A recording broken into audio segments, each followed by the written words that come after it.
I always do the TV references. Is that not a perfect TV reference? Yeah, people understand it immediately.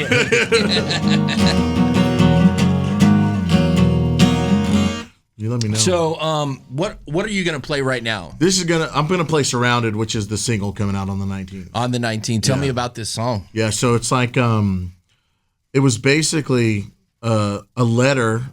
It was kind of like when I was younger. I was in a lot of I had to go to therapy and all that stuff because kids. And it started. I used to write in a journal. She had me write in a journal, and I found that journal like 2 years ago. And I was like just reading all my little, because I didn't write like paragraphs. I wrote like little snippets. Uh-huh. And the one of them said, "The lady in this chair across from me says it's in my head." And that it like stuck with me. And I had been playing these chords. And basically the punchline is, I can't help but feel alone even if I'm surrounded. And it come from that. And it's like just little snippets of this. And then it also comes from a friend of mine.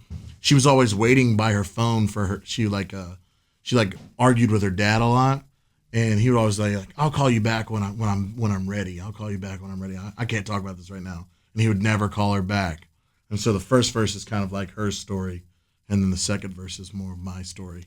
Wow, man! So you this was an idea that stemmed from your childhood, and then you wrote. Yeah, it was literally a notebook from my childhood, and you wrote it all these years later. Yeah, 20 years later. I mean, I was probably 7 or 8 when I was going through therapy. How did it feel to finish something like that? Oh, it was crazy, man. Yeah, and we've been playing it for like versions of it for 2 years. Yeah, and people are always like, "You need to record that song. That's a good song." And I was just kind of like, "It's not really." Because as artists, we think of it like, is it radio? Like, are people going to, listen to this? Yeah. And it wasn't one that I really thought people would want to listen to. It was just kind of like an album filler to me. But it was special to me. And then the more we played it, the more people were like, "You need to record that one." And then when we went into the studio, the day before, we were going to record a different song. Because we record them like 1 or 2 a month, and then we'll release them later. And that day, I was like, "Let's record Surrounded." And my bass player was like, "I've been waiting for this." Yeah. So that's how it came to be. All about timing, man. Well, I'm excited to hear it. But yeah, this is Surrounded.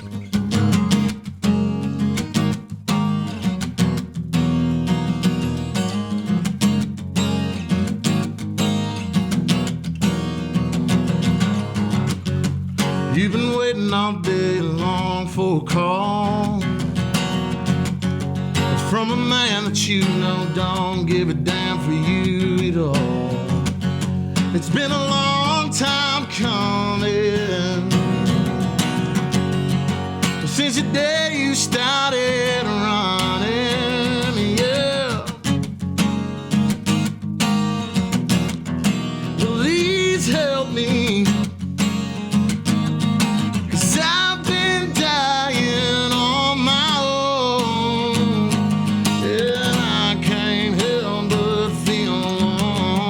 Even when I'm surrounded, yeah, people in a crowded room are after me. Well, at least that's how I feel. And the lady in the chair across from me, she said it's all in my head, it ain't even real, yeah. Please help me, 'cause I've been dying on my own, and I can't help but feel alone, even when I'm surrounded. But don't miss me when I'm gone. You don't miss me when I'm gone, 'cause I miss most of you then, and I miss most of you now. But don't miss me, you don't miss me, you don't miss me when I'm gone.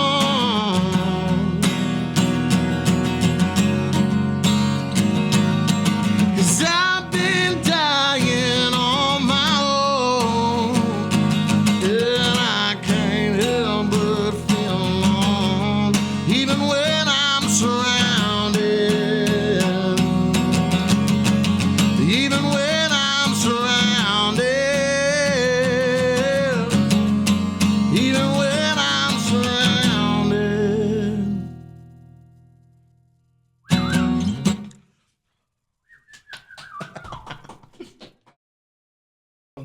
it's surrounded.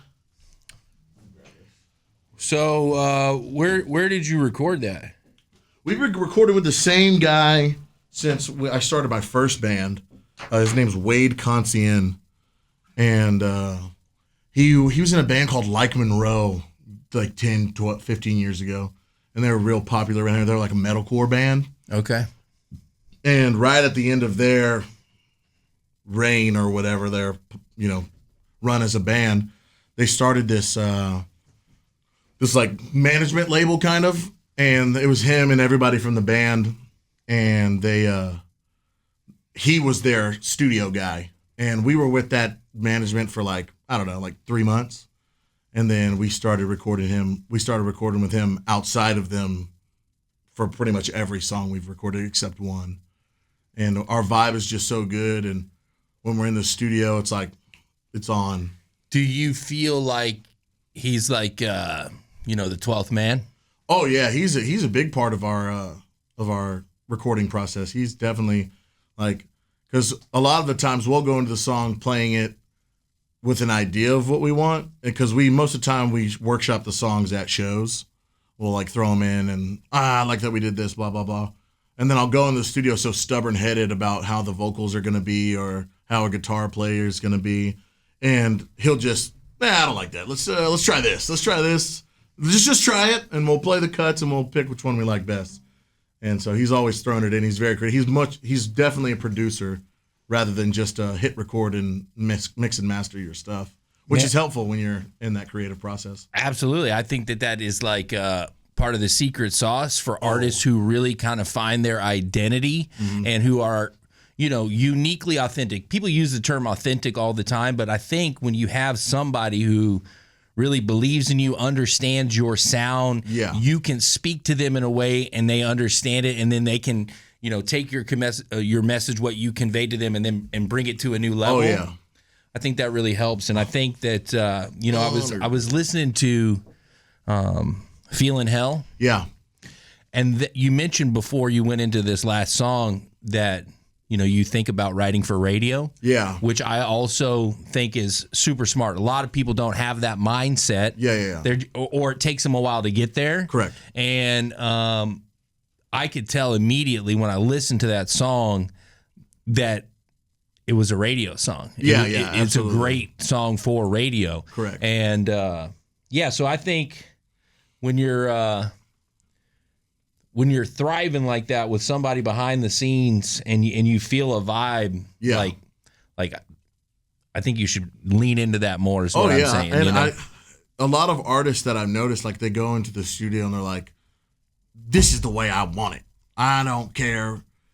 This is the way my granddaddy said it's the best. Right. That we're going to do it this way. But I think that if you're in a creative space with another creative and you're trusting them enough to give them your baby, then you should, if they're saying, hey, I like this, I think it'd be really cool if you did this, or, and I don't know if it's like an ego thing, like saying I did this is my creation 100% by myself, or if it's the lack of ability to work and accept help from someone. I don't know what it may be, but I enjoy going into the studio with people who are also enjoying the studio and want to offer creative, a different creative perspective. Well, you said he was a producer, Yeah, like I said, he's much more of a producer than he is, just you go to whatever big studio downtown or in Nashville, and they're just gonna play what you tell them to, and they're gonna press record, and they're gonna mix and master it, and it'll sound good,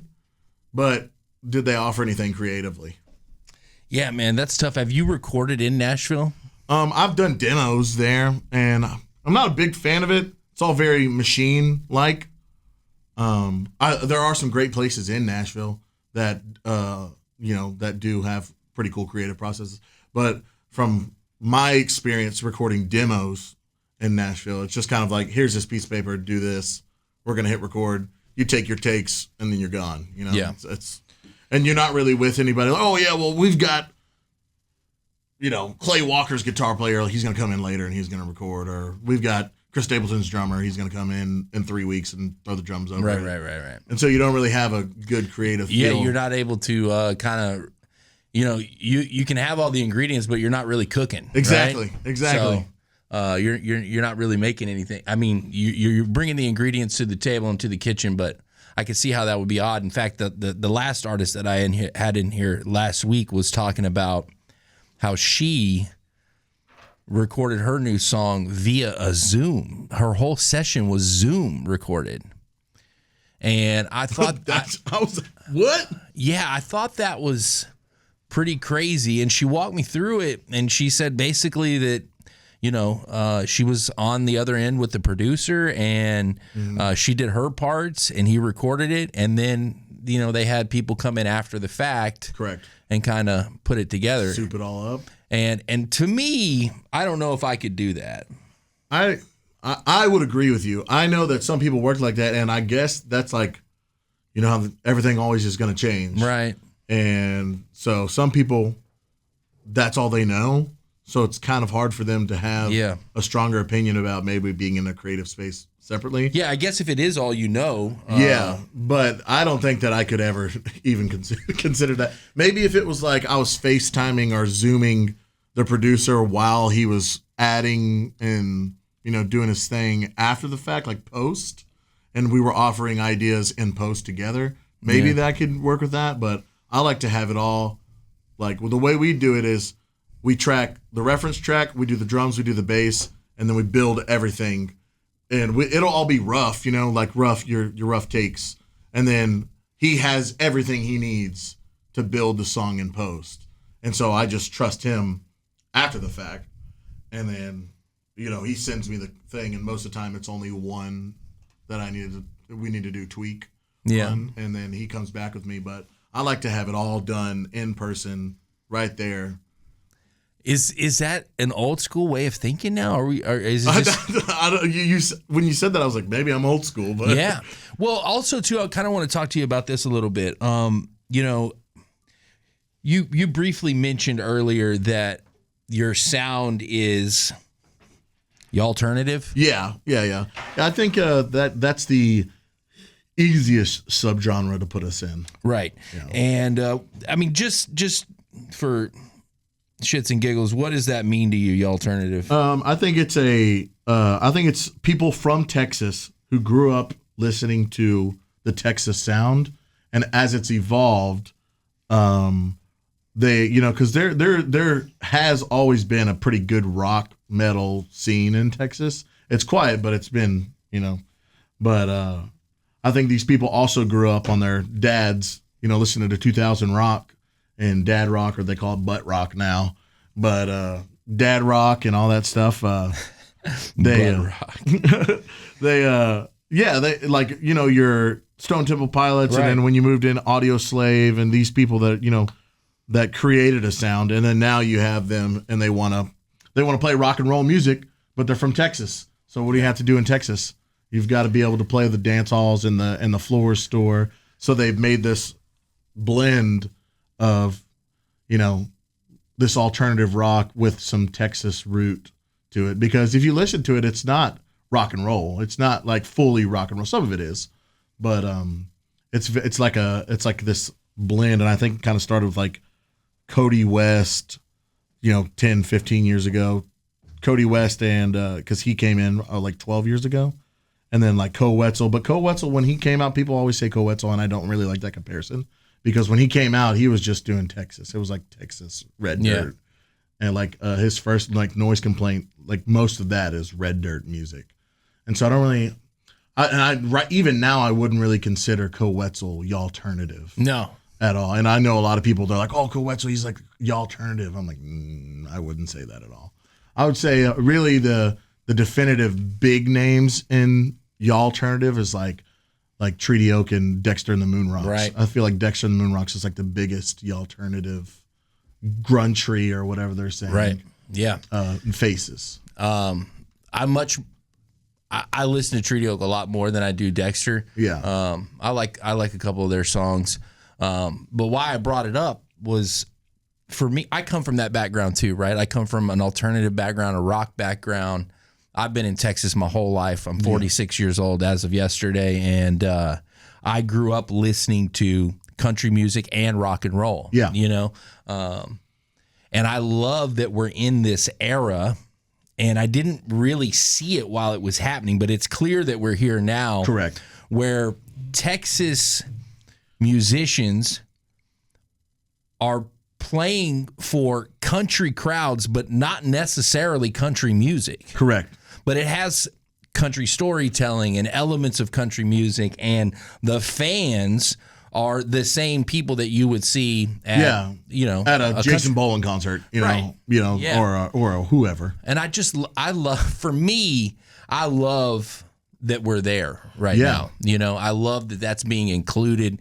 You know, Texas country, red dirt music, Americana, whatever you want to call what we do, is a subgenre already. Correct. And I think that it's a different subgenre, the alternative, but it is fierce. It is like it's very growing. Yeah. It's rapidly growing. And I see it only doing that. Like Whiskey Myers, they just put out a song with Black Crowes, dude. Mm-hmm. Yeah.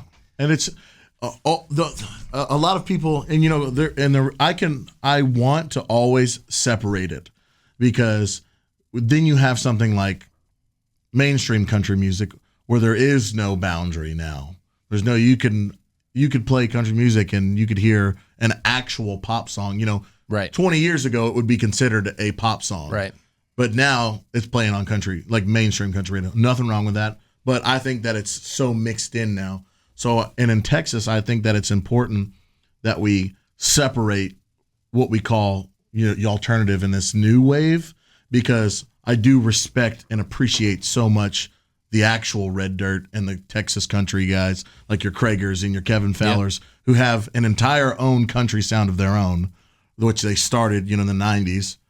And all these guys like, Robert Earl Keen, they all have this like Americana, like you were saying. And I think that it's important to respect that, and not, because what I do is not the same as them. Right. And I would never call what I do a comparison to something like Roger Krager would do, or Wade Bowen. They're not doing what I'm doing. Right. But I think that in Texas, because what made that era so exciting was the rowdiness and the excitement of the festivals that we offered, and the scene that we offered, because they were playing in dance halls, and they were playing in these festivals, your county fairs and whatnot, and people were so excited, and it was kind of rowdy almost. Yeah. Like your Kevin Fowler, he's very, he wants to party. He wants to party. But how much partying can you do on honky tonk music? Right. And so you have this new era of fans that got to see the peak of Larry Joe Taylor Fest and all that stuff with the older generation, not older, but you know what I mean, older generation.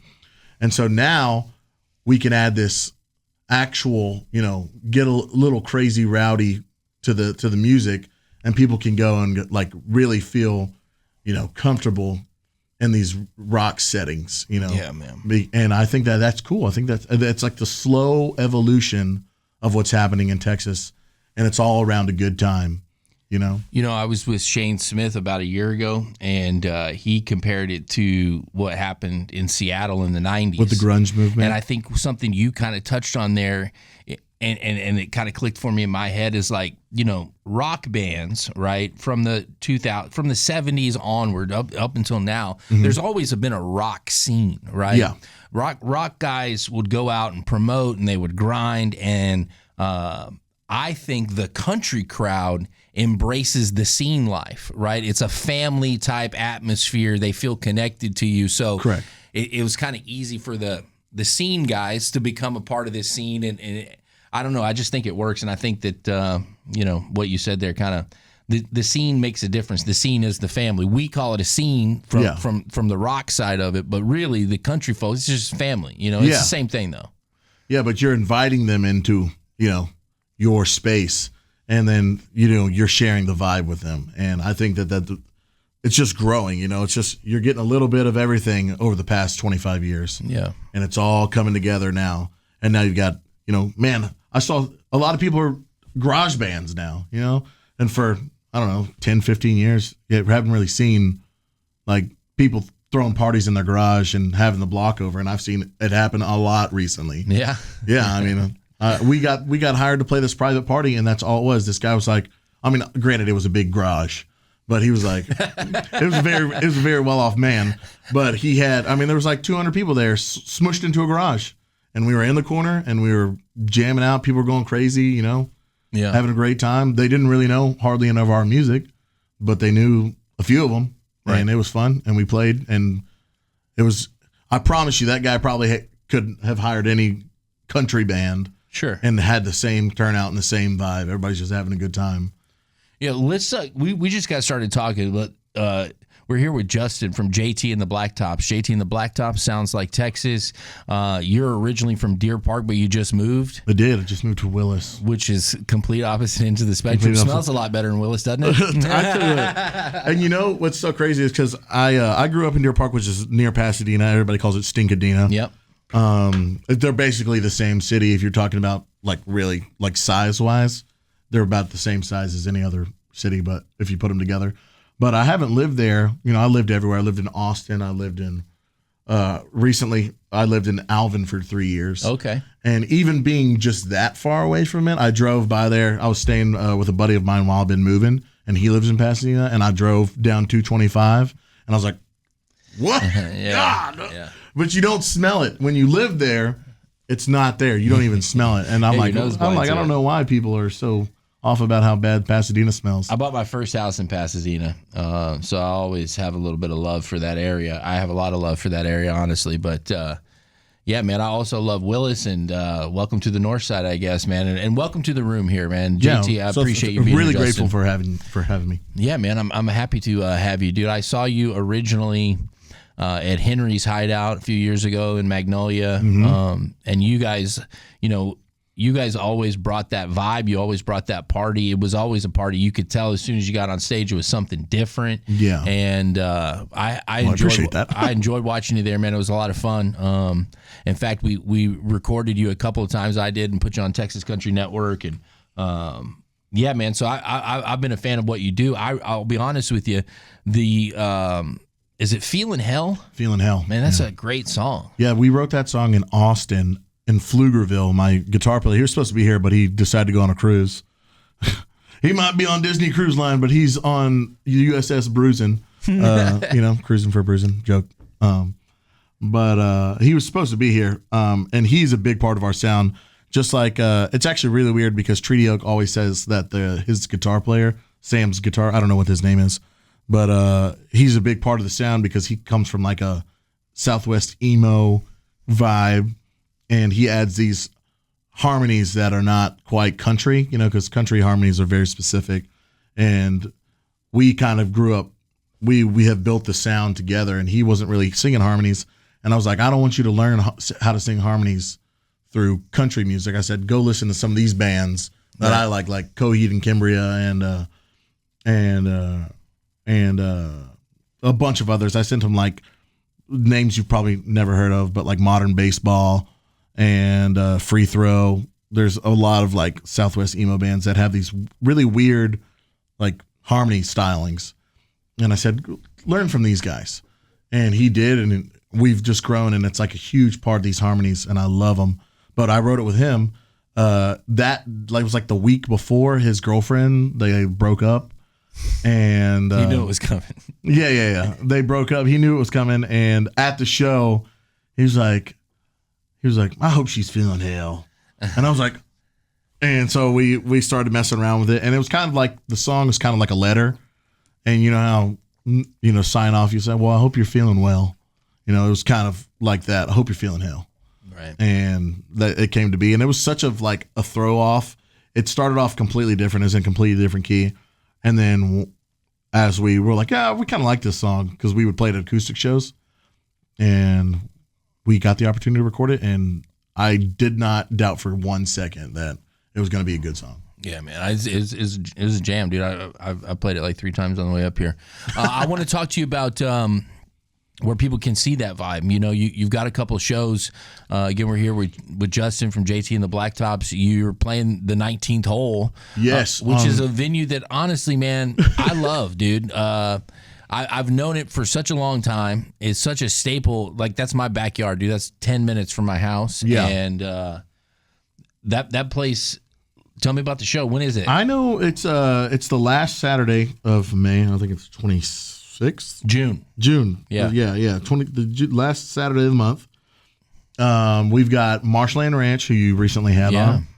We've got James Wesley, who is we're not on a label together. We have a girl who works with us, Lindsay. She's amazing. She also books for him. And then Colton Horner from Beaumont, and he is a alternative, emo country guy. And it's going to be really fun. It's going to be really, really fun. We've been looking forward to it. I played 19th hole like 6 years ago, and it was like the first time they were working country in, and or one of the first times. They might have done it before, but it was like an all country lineup. And we walked in and we're like, because it's in a shopping mall, right? It's a strip center. Yeah, it's in a strip center, and it's right there by. When I looked at it online, it's right there by Do-Si-Do, and so I was like, oh, it's in a decent area. We showed up and it was just like unmarked, and I was like, what the heck? But I love the vibe on the inside. Man, it makes sense that it's a rock metal bar, and they typically have rock bands play there. But I love the vibe. We loved the vibe then, and we kind of did that show to fill out. And I've always had that venue in the back of my mind. And then back in January, I played at Do-Si-Do with Jeff Canada and Dustin. I can't remember his last name. I feel bad. But it was his birthday bash suicide awareness thing. And I drove past it, and I was like, and I immediately emailed him, and I was like, hey, I would really love to put a show. So we're excited about that show. Yeah, man, it's a good zip code to be in over there, man. They got a lot of country music fans and a lot of rock fans. I mean, it's essentially the Woodlands. I think it's on the calendar as spring, but it's really the Woodlands to me. Yeah, man, that's dope. So that's the last Saturday. Yeah, last Saturday of June. Yeah, last Saturday of June. Last Saturday of June, and then we're going to be in Marble Falls, Texas, on June 20th. You ever been up there? Yeah, we've played the Brass Hall quite a few times. I love Marble Falls. It's such a cool area. The Blue Bonnet Cafe's there. It's like one of the oldest cafes. They got pictures of George Bush, George H. Bush, George W. Bush. They're all eating there. What do you get at the Blue Bonnet? I get the pie. Any pie that they have, I say, give me the freshest pie that you have. Yeah. And they got a plethora of pies. Normally it's like a chocolate pie or something like that. But in I get Marble a pie. Falls? In Marble Falls, Texas. Okay. Yeah, they got a good brewery there now. It's called Bear King Brewery. Okay. Pretty sick. But it's insane. It's right on the Colorado River.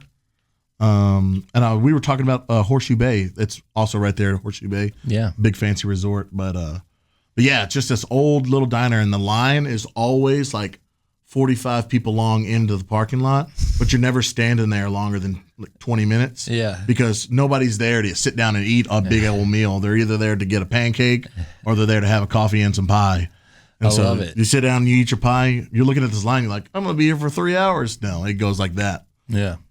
We got to hit that up. I haven't been to the Blue Bonnet Cafe, but it sounds awesome. Dude, so I want to ask you this, man. JT and the Blacktops, we're halfway through 2026. You have a new single coming out this month. You guys are playing shows. Yeah. What's the ultimate goal by December? I mean, what do you want to be looking at going into 2027? I say it every year. I've said it every year, and my band is tired of hearing it, but I want to be. We have officially done it. All the sets we're playing from now that we have on the books, it's 11 shows till the end of the year as of right now. They're all 45-minute to 90-minute shows. Okay. And because we've been playing the cover scene. This is my 14th year playing music, for money. And I don't really consider the first 4 years because it's kind of like the learning curve where, I don't know, I was 15 through 17. I'll be 29 this year. And so I kind of learned there, but we got to a point with my original group, which was called the Justin Taylor Band, where we were playing all over, from the coast to coast, and we were playing with cool artists. And I was 18, 19, 20 when that was happening. So I didn't have any bills. I could go wherever I wanted. I got 2 kids now. They live with me. But that's all we were doing. 90-minute, 30-minute shows, 45-minute sets, playing with awesome bands. And to be taken seriously was the goal for this year. And I've said no to so many shows we're doing private parties to pay for, records and stuff and merch. But I know that you should make the music to make the music, but I want to make the music so people will listen to it. And I want to be in places where people care to listen to it. Yeah. I don't want to be at, the corner bar in Dallas or whatever. You don't want to be background music. No. And so I've made a big stand to say no. That's really what we've been doing, is saying no a lot, because they'll want us to come play, whatever bar for 3 hours or 4 hours. And those are brutal sets, man. They're not brutal, because I do enjoy playing music, and I'm not saying that I don't enjoy playing music, and the money is good.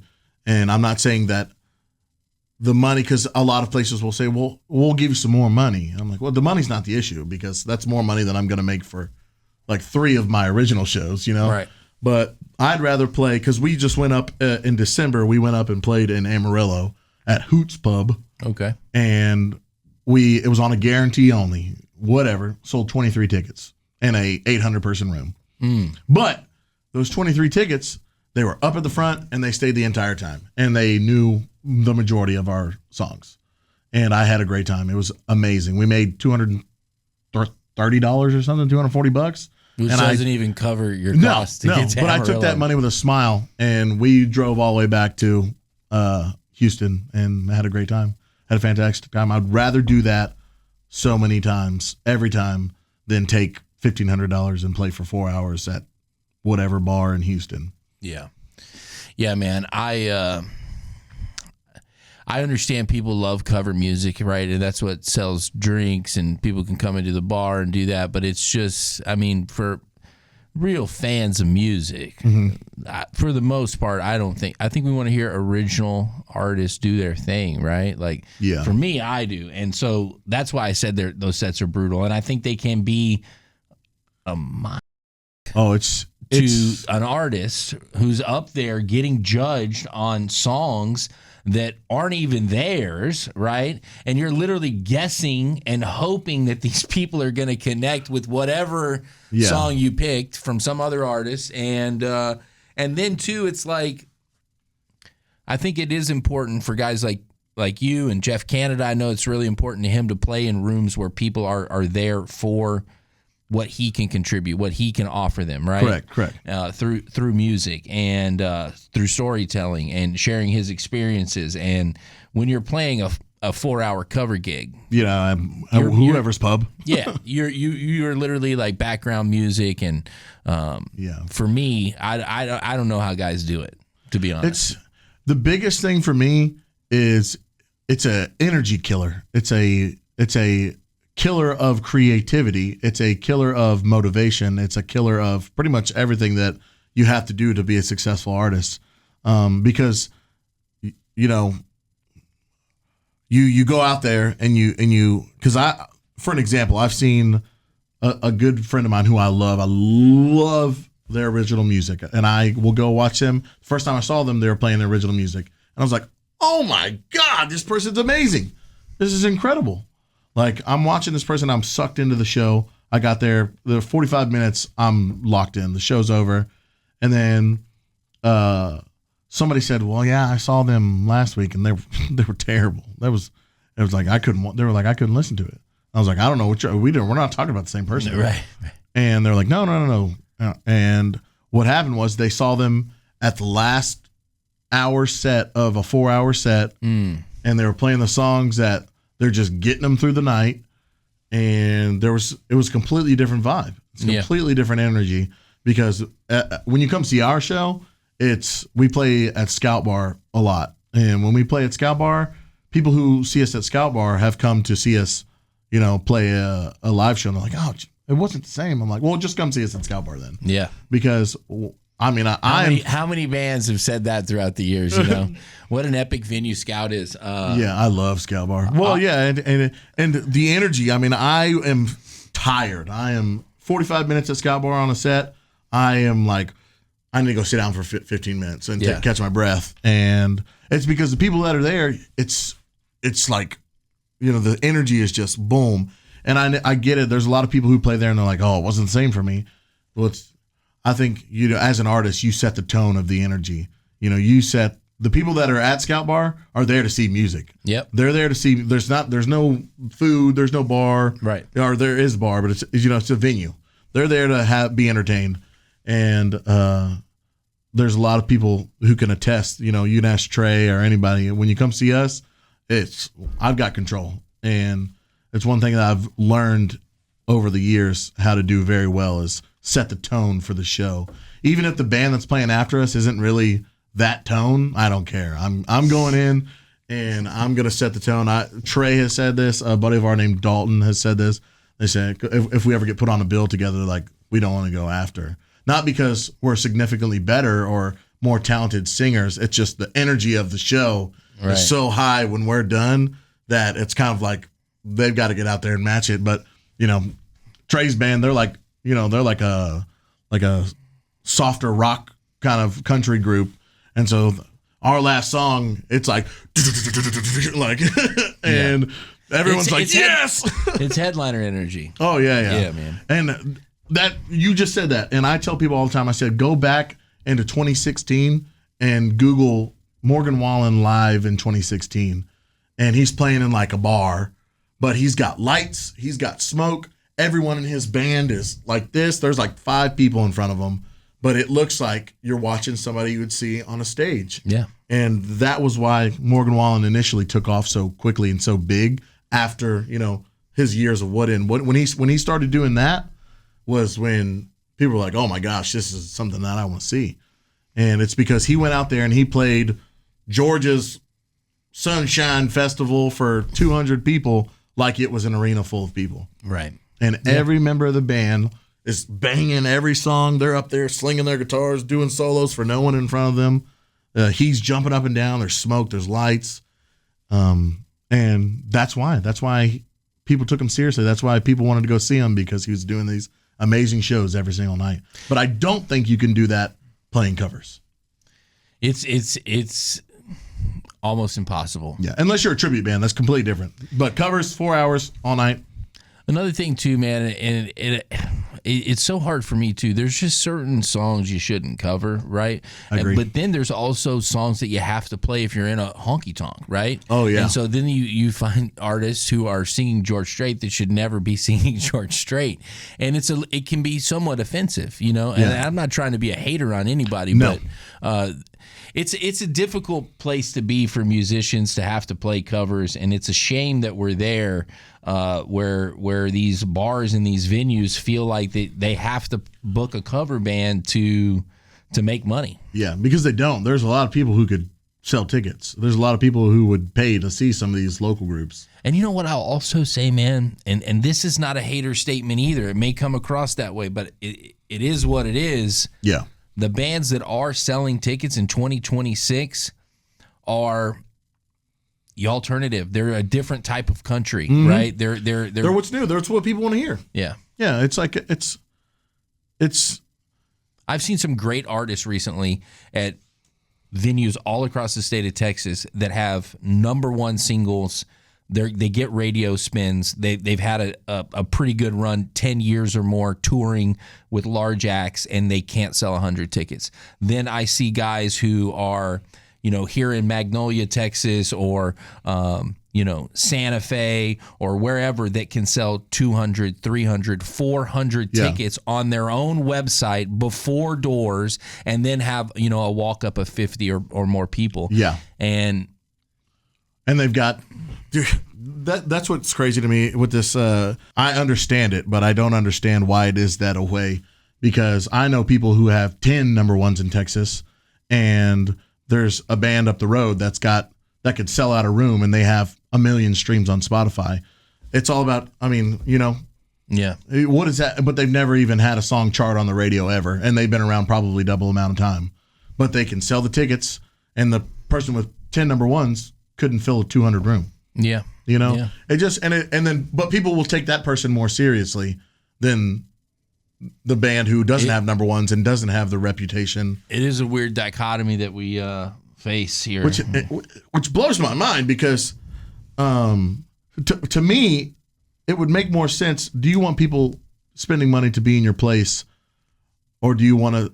And then they'll happily work on a door deal. They'll say, "Hey, we'll take the 80%, or we'll take the 100%, or we'll take the 80% of bar sales, whatever it may be. They'll happily do that versus paying your 10 number ones $8,000 and you not making it nowhere close to that money back. Right. That doesn't make any sense to me at all.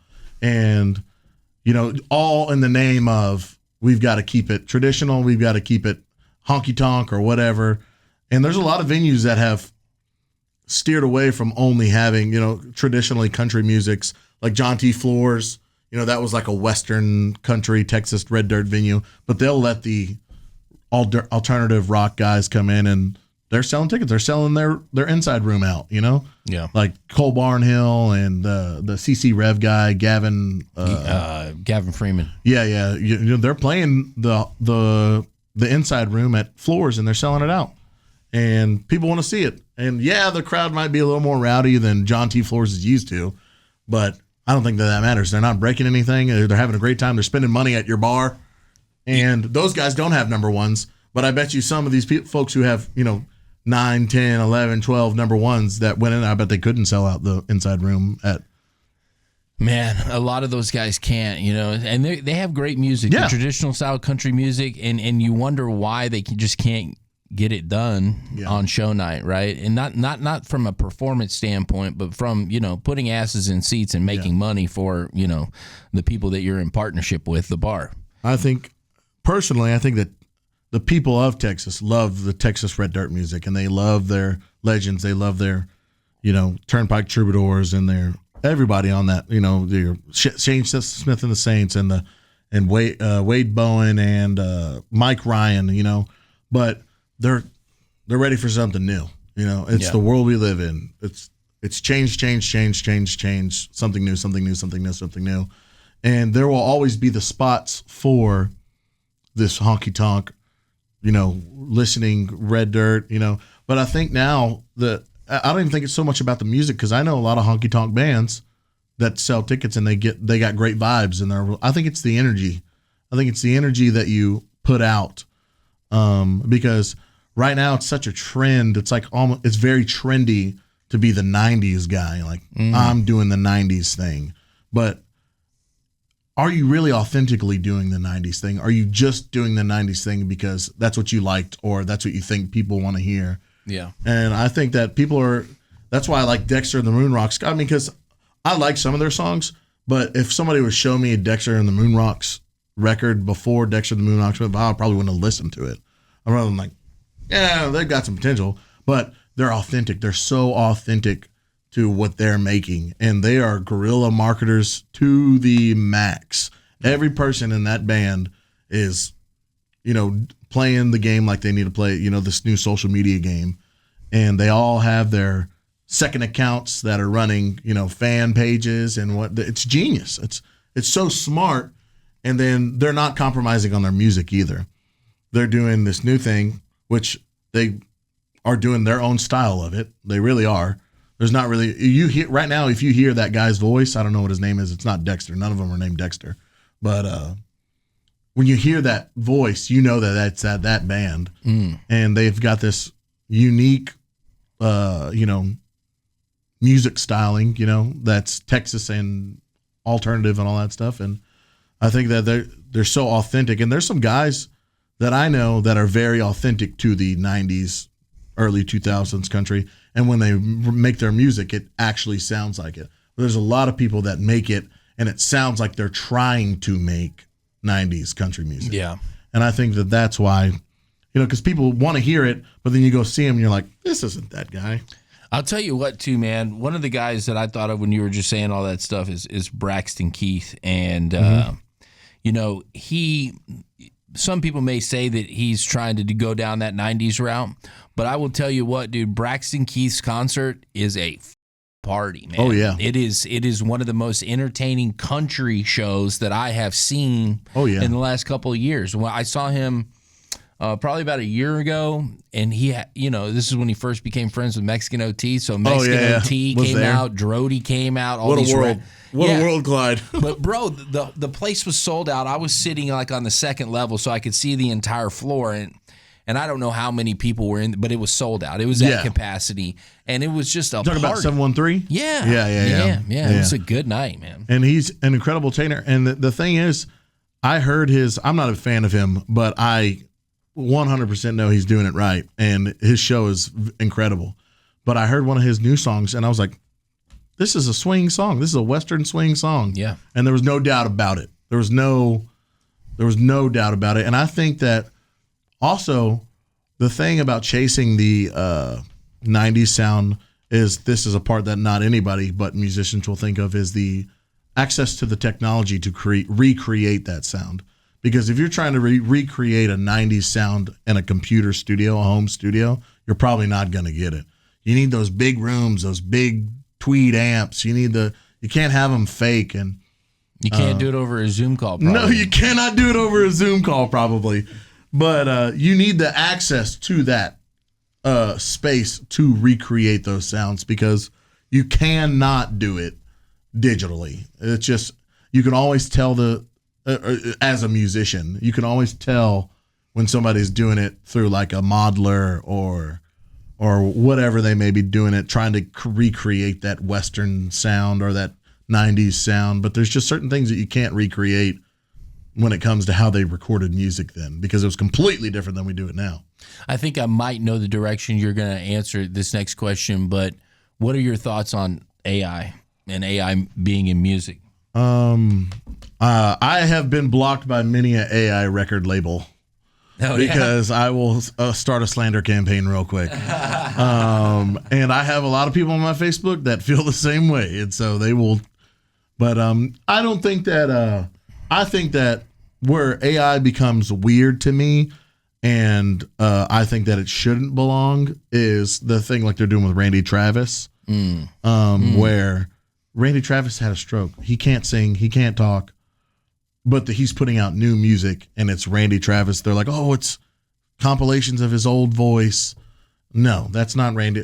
To me, and hot take or not, I think that is slowly ruining his legacy as the mammoth he was. Right. I think we should have let this man be in his piece, make his appearances, still be in the face of the radio. He does not need to be releasing AI music. Yeah. I don't think that that's good for anyone. Because then that just shows you've got one of the biggest top 10, top 5 faces of country of all time. And you're saying, hey, it's okay to do this. And I don't think that it is okay to release AI music as original work of art. Man, I can see both sides of that story with Randy Travis. I can see like I get the sentimental of what it is. 100% I get that. I think it's beautiful. What are your thoughts on Justin Taylor most likely isn't alive in the next 150 years. You are not going to be alive probably in 150 years. Would you not like JT and the Blacktops to be heard 300 years down the road? And I don't think that you need AI for that, though. What if you got so many fans 300 years into the future, they want new music? They want new AI music? Honestly, 300 years in the future, if somebody's still thinking about me and they want to recreate Hey, if you're still thinking about me 300 years, you got my full permission to just to not recreate. While I'm here. Probably it'll be the thing then. We won't be doing anything. We'll have helmets on that take us to wherever we want to go or whatever. Speaking of all this weird stuff, let's go down a different path real quick. Let's what do you think about all the disclosure stuff going on? Just want to get your take as a fellow Texan, single dad. What do you think about aliens? Oh, I don't know. I think you're an idiot if you think that aliens aren't real. I mean, if you think that this one planet in a galaxies, a universe is the only thing that we've got something sketchy going on,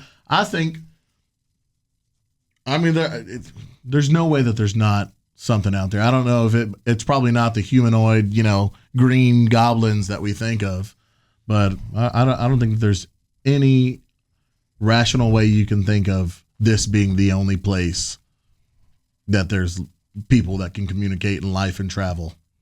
Yeah, man. I definitely don't. I think it's so cool that we're living so far into the future, man. For me as a kid growing up in the 80s and 90s, I was like, dude, I want to be in a spaceship. Like I was watching movies like Flight of the Navigator and just wishing that I could go to space. And I really feel like we're so close. I mean, we are going to space, but like even the other day I was out on my walk and I've got these Ray-Ban Meta glasses and just talking. It's like talking to a robot, you know, Chat GPT. I find myself constantly throughout the day, you know, just trying to get a different opinion, just trying to make sure I'm on the right track. Oh, yeah. And it's like I'm communicating with robots on a daily basis, right? And that was just a dream. That was like a never going to happen in the 80s. Like, we're not going to live to see that, where you can take a video through your sunglasses and ask it anything you want in the world. And we're here. It was like James Bond technology, you know? And you're like, what? That'll never happen. Yeah, and I'm listening to music through my glasses now. If there was an alien species that wanted to do a collab with you, would you do it? Hands down. I don't even care what the cost would be. Yeah. I don't even care whatever they're thinking about. I'm like, you know what? I'm going to be in on this. I want to be on the alien train immediately. I don't care what you need from me. Yeah. It's going to be so interesting, man. I'm excited about that. Let me get to know you on a little bit of a personal level. Like, besides being a dad and playing music, what are you into, man? Are you into like sports or fights? You mentioned Trey. I know he's a huge UFC fan. No, I don't. I'll tell you this. I know a lot of people are like, you got to have your personal time or whatever. From the moment that I remember my first gig, and I can remember the first 7 after that, from the moment that I played my first show, my dad asked me to play 1 hour at his cook-off tent in 2014. In May of 2014 at the LaPorte Lomax Rodeo and Cook-Off. From that moment on, the only thing I've ever thought about, other than my kids, is music. That's the only thing that's ever been on my mind. I never thought. I didn't go to graduation. I didn't go to prom. I didn't go anything. I was playing both nights. Prom night and graduation night, I was playing in like Dallas somewhere. Yeah. There's not been one day that has gone by. There's not been 1 week that has gone by that I haven't thought about what I can do better, how I can do it better, what post can I make, who can I talk to this week to do something with music. There hasn't been one moment. I don't really like to do anything else. I like a good movie. I like a movie. There's a lot of downtime when you're, you know, a struggling musician. So I like movies. I love a classic movie, but other than that, there hasn't been one day in 14 years that's gone by that I haven't woken up and thought about music. I love it, man. Was your dad he was the one you said that he asked you to play your first gig? Did he have was he like a big inspire to you growing up on music? No, nobody in my family ever played music. I don't even talk to my dad anymore, but nobody in my family ever played any music. My mother's uncle was a pastor at a church, and he led the worship there, but I didn't know him, and he was about the closest. What got you into music? My brother, unbeknowingly, I have an older brother. He's 40. He'll be 40 this year. He left, and back in the day, a family computer was a real popular thing. Like in the den or whatever, like a desktop. Everyone shared the desktop. You had all had your different logins. Yeah. Well, he had left his login, and knowing him and being a nosy teenager, younger than that, I was probably 9 or 10 when I found it. And I had, up until then, I had no interest in music. I was a kid. I wanted to play games, but I was thinking about all the things he liked, and I figured out his password, and I got into it. And back then, you had to buy all your music. iTunes, he had an iTunes account. You had to buy it. It was like 99 cents a song, 70 cents a song, whatever. And he had all this music. I mean, music I had never heard, because my dad just listened to Trailer for Sale or Rent. He had all this music, just music that I would have never ever listened to on my own thing. And so I remember the first thing I listened to was Sublime's self-titled re-release record after Bradley died. And I listened to that from the beginning to the end, and I was like, okay, next. And then it scrolled like this. You scrolled it and it went, and I liked that noise, so I just go and spin it, and I listened to the next record. And the next record, I remember, it was Jack Johnson's Posters record. I listened to Jack Johnson's entire record, and it just became a thing. I mean, he had thousands of albums on this iTunes, and it was audio slave. It was John Mayer's Room for Squares. It was Ray Charles' 1957 self-titled album with Hallelujah, I Love Her So on it. It was Crisis by Alexis on Fire. It was all this crazy music I'd never heard of.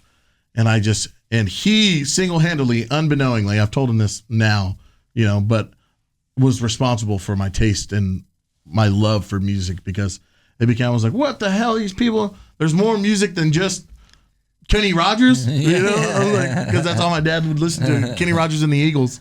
And I'm like, what is this? And so my dad would get so filthily tired of me just taking up all the computer time. I had my headphones. I would just sit at the computer and just stare at the album spinning like this and just listen to it. And then Randy Rogers was playing at the Strawberry Festival in Pasadena. I don't know. It was probably 2011, it was before that. 2010, 2011, 2009. Might have been the year Michael Jackson died. It was the year Michael Jackson died, 2009. I remember. And it was a Strawberry Fest that year. Randy Rogers was playing on stage, and I was like so locked in. It was the first time I seen a concert, like on my own wanderings. And on the way out of the Strawberry Fest, my dad gave me $20 for food and whatnot. I brought a girl with me. And I was supposed to spend the $20 on her. I spent all the $20 on this throwing a ball at these things. They were like rabbits or something, because the prize was a little shitty guitar. Okay. On the way out, I was supposed to spend all this money on this girl, and I spent every $20. I didn't win the guitar. I spent the whole $20. I threw like 30 balls at these rabbits, and the carny that was working there goes, grabs the guitar off and gives it to me. And I used that it was probably like a little fake Chinese whatever guitar, but I put real guitar strings on it, and that's how I learned how to play guitar that night. Randy Rogers.